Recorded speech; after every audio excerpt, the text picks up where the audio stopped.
As Travel Television completes its 5th year, we stop to reflect about the many wonderful nonprofit groups we have worked with and who have told us their stories, thereby encouraging additional volunteerism while informing our audience. This month, we present some of the organizations that we have highlighted over the years. Good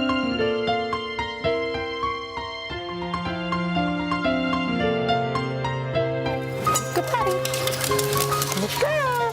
House with a Heart is a place where senior dogs and cats can come and live to the end of their life, being loved and cared for with never fear of being left.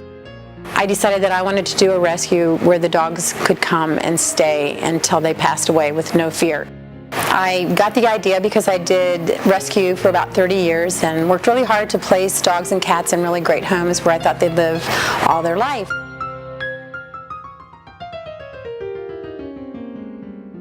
Yeah, a lot of the dogs here at House with a Heart are homeless as a result of a couple different reasons. One could be that their owner was older and passed away. Other reasons are that they've been neglected and they're a little bit harder to take care of. And so for one reason or another, at no fault of their own, the dogs have ended up homeless. Once a dog gets to be what we call a senior dog, they're much less active. And it does require a lot of work.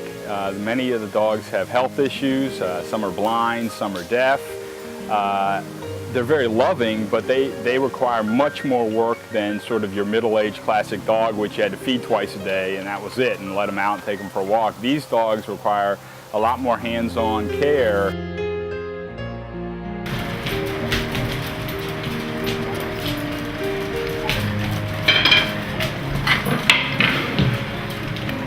The lady who's his foster mom, Becky, decided that she wanted to give it a try. So, you know, the kind of miracles of the internet, she went on the internet and she found other people who had dogs with the same condition, and she tried the different methods that they suggested, and one of the things was this chair. And I think she got this chair from somebody whose dog that has this condition had passed away already.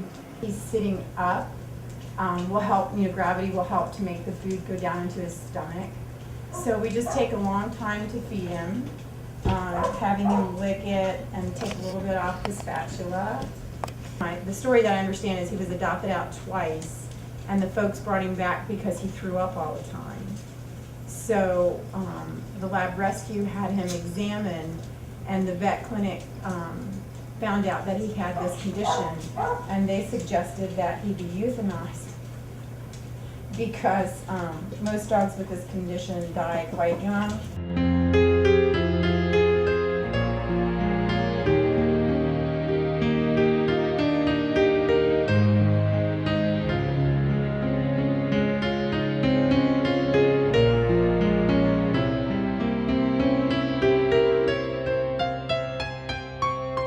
The senior dogs you see here are just a few of the many who have been provided sanctuary. Located in Gaithersburg, Maryland, House with a Heart is a unique nonprofit organization, one of only a few of its kind to provide sanctuary to senior pets.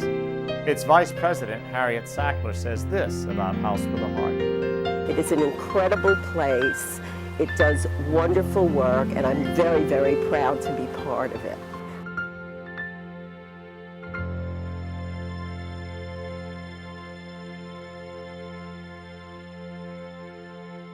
Hi, Charlie Abel here with Travel Television. We have a very distinguished guest with us today in our studios, Mike Walter, formerly of Channel 9 WUSA here in Washington. You've been doing a few different things over the last year, yeah? And one of them took place in New Orleans, right? Yeah, that's right. I have as much passion, I think, for volunteerism as you do. I had the opportunity as a journalist to go down and cover Hurricane Katrina, but also to go down and actually work in the volunteering aspect and trying to help with the rebuilding aspect. As you know, there's a lot of that still needs to be done. But it really taught me a lot. A lot of times journalists parachute into a community, we tell a couple of stories, we think we know the community, we really don't.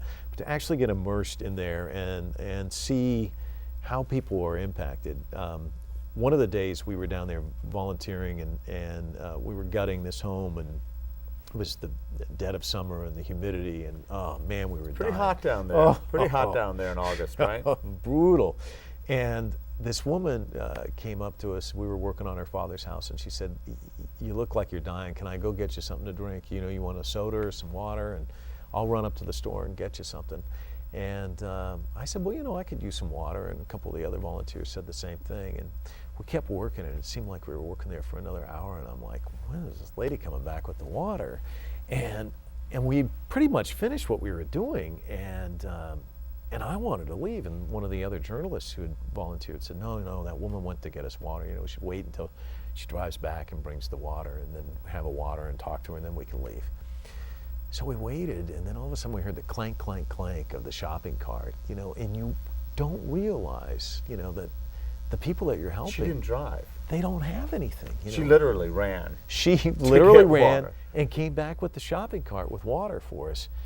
And it really kind of hits home, you know, what the gifts that we have and how some people really do need a helping hand. And boy, I'll tell you, it was a great feeling to be able to help down there. Right. So what I learned about that your production company produced was the documentary film Breaking News, Breaking Down, which deals with post-traumatic stress. And I want you to tell us more about it. What we focus on in this film are the journalists who work in their communities who are impacted by the stories that they tell. And I talk about my own experience covering 9/11. I witnessed the jet going into the Pentagon, and I talk about how that impacted me emotionally. And then I also talk about David Hanshoes, a photojournalist in New York who was outside the World Trade Center, and it actually came down right on top of him. Physically, he was impacted as well as emotionally. And then John McCusker, who was down in New Orleans with the Times-Picayune, a photojournalist there, who had a difficult emotional time struggling after Katrina. Which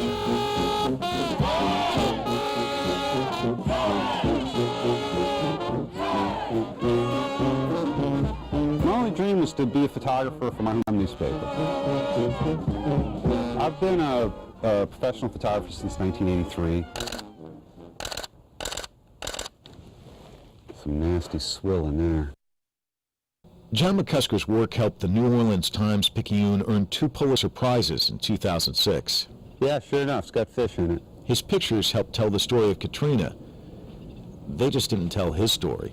It's probably good. They're probably eating the mosquitoes. I'm really glad that I was a news photographer because it gave me a response to what was happening. If I'd been an electrician or an attorney or something, I might have a lot to do now, but I wouldn't have had anything to do then. I'd just been sitting somewhere in a hotel in some other state watching on CNN like everybody else. So it gave me a response. It gave me something to do. You know, I kept up. I was able to work for about a week, and after about a week, the trauma got to me. I couldn't read anymore. I had no concentration. I was a mess. Yeah. I guess post-Katrina population, even today, is only at, what, 75% of pre-Katrina in New Orleans. Exactly. And you really kind of felt bad saying, you know, my life's pretty terrible, Charlie, because Charlie would say, you know what, my life's just as bad, you know. So you really didn't have anybody to talk to. And so a lot of this stuff really kind of built up. And with the journalists, you know, it was 24/7. They couldn't get away from the story. They were living the story and covering it all the time. Right. And when you say living the story, these are people that lost their homes. Exactly. But they had to keep the job of bringing, you know, the news of Katrina and the aftermath of Katrina, the great loss that took place of Katrina. They were living it and reporting it. Well, think about, you know, and I know you still have family down in Louisiana. Think about dealing with your family and not just your emotional grief, but having to deal with them and what they're going through. But then think about every day you go out and you're absorbing all of that from all the people you interview. And every story is a bad story. I mean, you don't get a break where you go out and tell a story about the snow cone place or anything. It's just bad, 24/7. And it does get to you over time. And it's your community. It's just this paralysis from these people that are still like kind of caught up in the trauma, and they just can't make a decision about what they want to do. I mean, look at this. Same as it was when David Warner went down. This is John's neighborhood. He's going to rebuild, but life here after Katrina is just so frustrating. Add to that the haunting images he carries with him from the aftermath of the storm, and you can understand just how tough things are. He's lost everything, his house, his awards, And even for a time, he lost his mind. So for them, they were aching not just from what they were going through, but the suffering of their city. And many of them would, on their weekends, go out and gut homes, and they called themselves the Muckrakers. And it really started with that newspaper, the Times-Picayune. And so that's who we partnered with, and that's how we would team up with them, and we'd go out. And the volunteerism aspect was really, I think, so beneficial. All the screens can go in here? Okay. Natalie Pompilio saw the need for Target New Orleans. She covered Hurricane Katrina for the Philadelphia Inquirer. She was so affected by what she saw that she left Philadelphia and the paper to move here to volunteer. We're not going to change the world, but we can have one person at a time, and we can actually physically clean up the city if it's very well received. Penny Cockrell understood the need for Target New Orleans. She covered the Oklahoma City bombing in 1995. At the end of the day, I could go home. I could sleep in my own bed. And I don't think that in New Orleans a lot of those journalists got to do that. And I think that makes a big difference. They're out there afloat, just like their community. Penny was right. Journalists at the Times-Picayune suffered just like their readers. Nearly half of the journalists on the staff lost their homes. They kept working, though. Long hours, terrible conditions. They did it in a makeshift newsroom with no place to sleep. On the weekends, they were exhausted, but they didn't stop. They started out gutting co-workers' homes. They call themselves the Muckrakers. They may have started with colleagues, but soon it was anyone in the community. These journalists weren't content to write about the next chapter in the history of New Orleans. They wanted to help create it. It's not the same as getting a hug from somebody when you've helped them or helped someone that they love. You know, it's not the same as the tears you see when people are like, thank you so much for what you've done. There's no greater paycheck than that. Right. So you spent some time, creating the film down there, but also volunteering Absolutely. and working in homes Yeah. and in communities. Yeah. How long were you down there in total? Well, when I went down to actually volunteer, we would go in 3-4 day cycles. So this is kind of the genesis of the film. I went down there and volunteered, and we had this house that we rented, and at the end of the day, you were just dead tired, and you go back there, and there was this journal sitting there, plopped down on this table, and everybody was told, if you get a chance, write in the journal. So one night I wanted to be earnest, so I started writing about all my experiences and stuff. And then I thought, you know what, I'm going to take a look at what the other people wrote. Journalists talk about facts and figures. Mm-hmm. We don't talk about our feelings. And to read this stuff, and it was very emotional, I said to the DART administrator, I was like, I think there's a documentary here. Just people reading from the journal, if nothing else. At dinner last night, I went to the restroom. Someone had written on the stall, "Where was Jesus during Katrina?" I gotta tell you, I said out loud, that's a damn good question. I followed Natalie and Gary as they walked through the lower ninth. It's like an episode of The Twilight Zone. Nothing appears to change. Everything seems frozen in time. All I could think about was how hard it would be to be the pioneer. I could see battling the forces to get your house built. That I could see myself doing. But moving into an empty neighborhood, a ghost town of abandoned houses, with no one around, no grocery stores, no schools, no signs of life, and endless sights of death all around you? They walk by a Bible on the ground in a place where it's so easy to lose faith, to lose hope, to lose your way. John McCusker and the others here probably tell you they've lost all three from time to time. It's so mishmash. A house here, a house there, and then another 2 blocks down. It must be painful to rebuild your home and put it all back together, but then to walk out on your front porch and look at what looks like a war zone. John showed me where he will rebuild. He says cheerfully, he'll either move into a new home or be carted off to jail. It's either one or the other. It's either a happy ending or a tragic one. John's like New Orleans itself. I hope John gets that happy ending. I wish it for New Orleans as well. It seems to me they deserve it.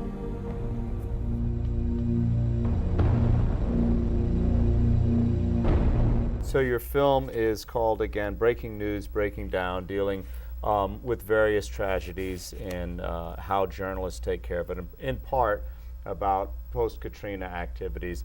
Mike, we're Really happy that you came to see us today. Thank you very much. Thanks very much. Charlie Abel with Travel Television. Thank you. This is the World of Montgomery Festival. Commemorating the 25th anniversary of Make a Difference. The week-long event aims to engage 25,000 volunteers, starting with the World of Montgomery Festival and ending with Make a Difference Day Volunteer Award Ceremony held in Silver Spring. Let's begin with Cheryl Kagan, the Director of Fun for Montgomery. Well, first off, the World of Montgomery Festival is the first day kicking off the 25th anniversary of Community Service Week. What a lot of Montgomery County residents may not know is that 25 years ago, Community Service Day started in Montgomery County.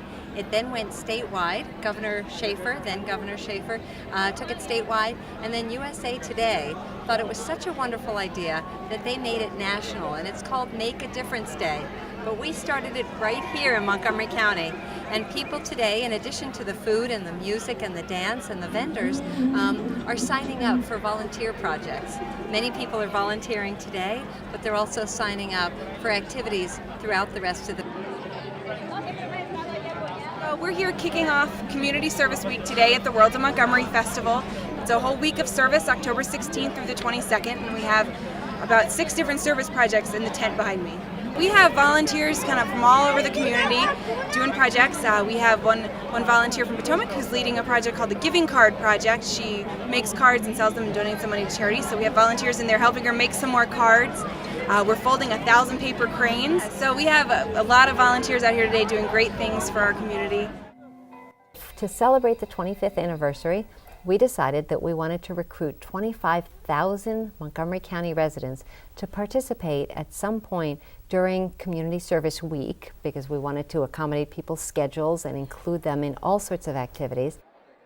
Different nonprofit and community groups created projects that they needed volunteers for.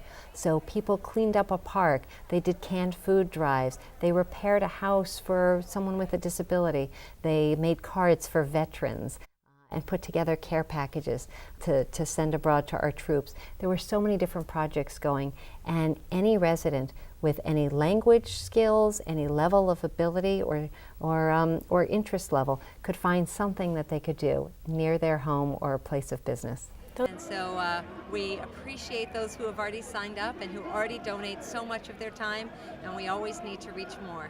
Montgomery County's viewers should go to www.montgomeryserves.org. They can learn about opportunities to give back in any way they choose. Student learning credit is available for students, and people can just feel so great about helping those in need. Furious George, we love you, we love you. I want to thank all the volunteers. There are hundreds of wonderful nonprofits that make a difference in Montgomery County. Some are enormous with multi-million-dollar budgets, and some are run out of just someone's home, and because they're passionate about making a difference. And Montgomery County is lucky to have been able to partner through this Community Service Week with all of those. And I just want to mention a few of them and recognize them. So the first person I would like to bring up is the Pink Firefighter, Marshall Moneymaker.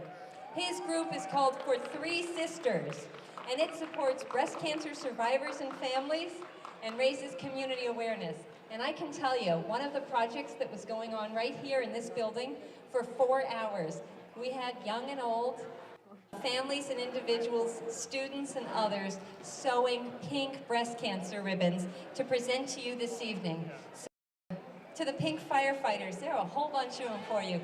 We have a few more nonprofits that we especially want to recognize. I can see Mark Burkell out there from a wider circle. The county executive was out there this afternoon along with dozens of people, hundreds over the last few weeks. They help collect goods, furniture, other things that make a house into a home for those people who are not able to furnish their own home. Mark is the founder, he's the executive director, he's an extraordinary leader, and he's been a wonderful partner to the Volunteer Center. Mark Burkell, congratulations. Do you want to say a word? Thanks, Cheryl. Thanks for everybody who donates beds, dressers, tables, chairs, dishes, pots, pans, sheets, towels. We really appreciate it. We find good homes for your stuff. Thanks so much, and thanks, Cheryl. Congratulations, a wider circle, a great cause to support.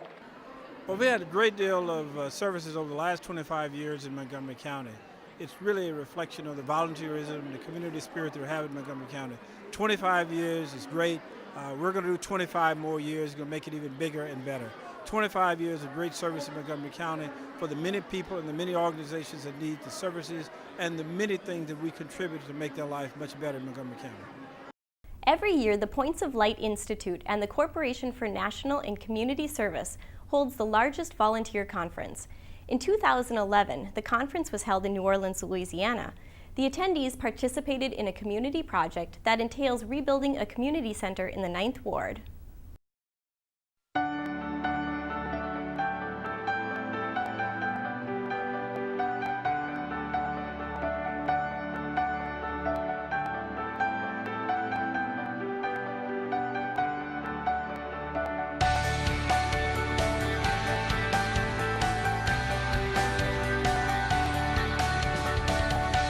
As we become a nation of service, this country is going to get stronger and better.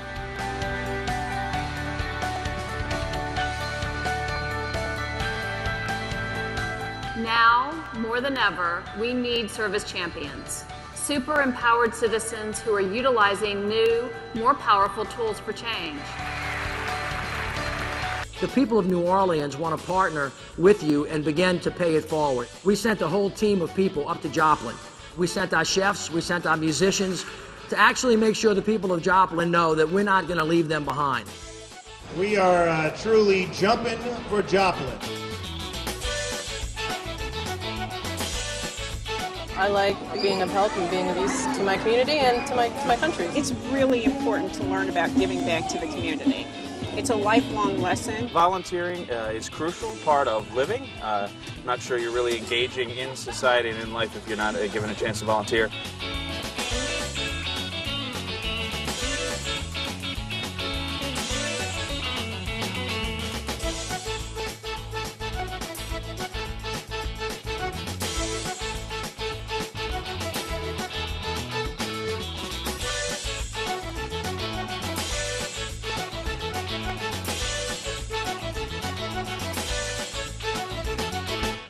Service is in our nation's DNA. No matter our economic circumstances, throughout our history, we have come together to serve each other. Volunteers matter. The kids from AmeriCorps, who are just phenomenal.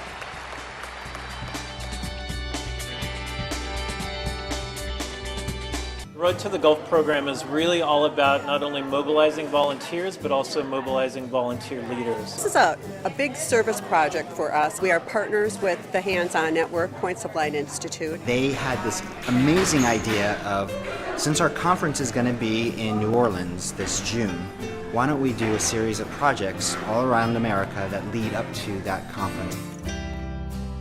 We're here today helping spruce up the place because this is an organization that we understand provides opportunity to a disadvantaged community with regards to education and training. We have volunteers from Hands-On Bay Area in conjunction with the University of Phoenix working here at Burton High School to help beautify the school. They're here to make our school a more beautiful and welcoming place for our students, parents, and community members. At my particular school site, they cleaned a whole area, mulched it, and made it look amazingly beautiful. This is our final stop on our road to the Gulf, so it's a 6-month journey for University of Phoenix. Volunteers put together thousands of notebooks, highlighters, pencils, and shipped them down here for us. We're putting together a play structure here. We've also got all kinds of other activities going on, building benches, shade awnings, planting trees, really creating something here that the community can rally around. Cultivating a new kind of generation of service leaders empowers people to take on projects that they see in their own communities. We got our employees, staff, faculty, alumni, students to do service projects, and it's just really kind of the beginning in filling that gap that volunteers can do where cities don't have the resources and the budgets.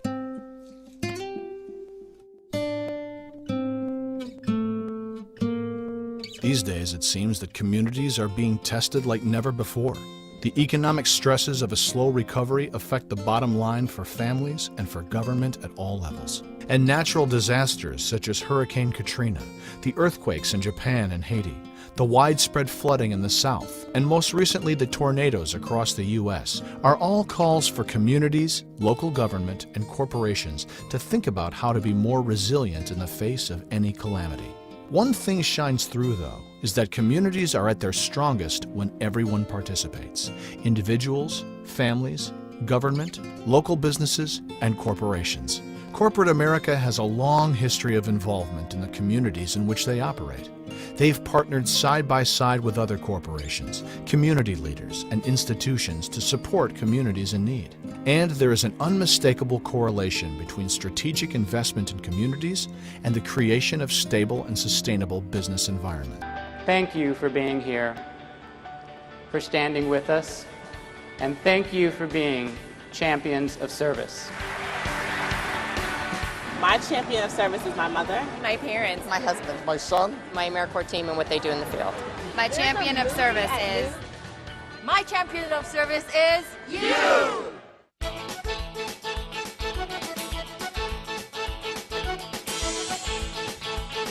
Volunteer work gives me a sense of accomplishment that since I was given so much, I can actually give back to the community. Everybody, no matter who you are, you have something to give. So every time you give, you get. And that's what it's about. Fulfill my purpose in life. I feel like in a way it's helping myself to become a better person.